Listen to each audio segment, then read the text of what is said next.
ఒక బాధితుడు కూడా బయటికి వచ్చి చెప్పడం జరిగింది. నేను ఒక మీడియాలో కూడా ఒక వీడియో చూసాను. ఒక మధుసూదన్ రెడ్డి గారు ఎవరైతే ఉన్నారో ఆయన మంగ్లీ గారి తమ్ముడు శివ చౌహాన్‌తో నవంబర్ నుంచి కూడా 2025 కాంటాక్ట్‌లో ఉన్నారు. సో, ఆయనతో చాటింగ్ కూడా మనకి మీడియాలో కనిపిస్తుంది. అంటే అందులో ఎక్కడా కూడా మీ వల్ల నేను మోసపోయాను అనేది మాత్రం మనకి ఎక్కడ కనిపించలేదు. అంటే నిజంగా మంగ్లీ గారి ఇన్వాల్వ్‌మెంట్ ఉంటే అట్లాంటిదేదైనా కనిపిస్తుంది కదా మనకి. ఏవండీ ఇప్పుడు తప్పు చేసేది ఇప్పుడు ఎవరైనా సరే ఒక ఫ్రాడ్ చేసేవాళ్ళు డైరెక్ట్ ఇప్పుడు పెంగ్విన్ సెక్యూరిటీస్ ఉన్నాయి. హ్మ్. అందులో డైరెక్ట్‌గా వచ్చి పెట్టుబడులు పెట్టించిండా?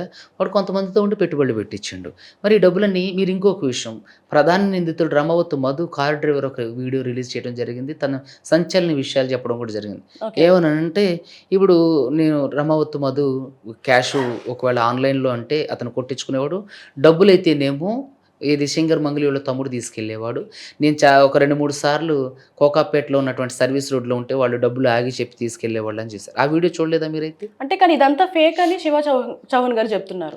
అది ఫేక్ అనడానికి ఆధారాలు చూపించాలి. ఇప్పుడు నేను గూడా అంటా, మోదీ గారు నేను కలిసి రోజు డిన్నర్ చేస్తామని. దానికి నేను ఆధారం ఫోటోనో, వీడియోనో చూపించాలి కదా! హ్మ్. అట్లే శివ గూడా ఫోటోనో, వీడియోనో ఏదో ఒకటి చూపించాలి కదా! అంటే మీ ఇక్కడ దగ్గర మీరు ఏమన్నా ఆధారం ఉందా క్యాష్ ఇచ్చినట్టు? అదే అతనే చెప్తుండు కదా! ఇచ్చానని.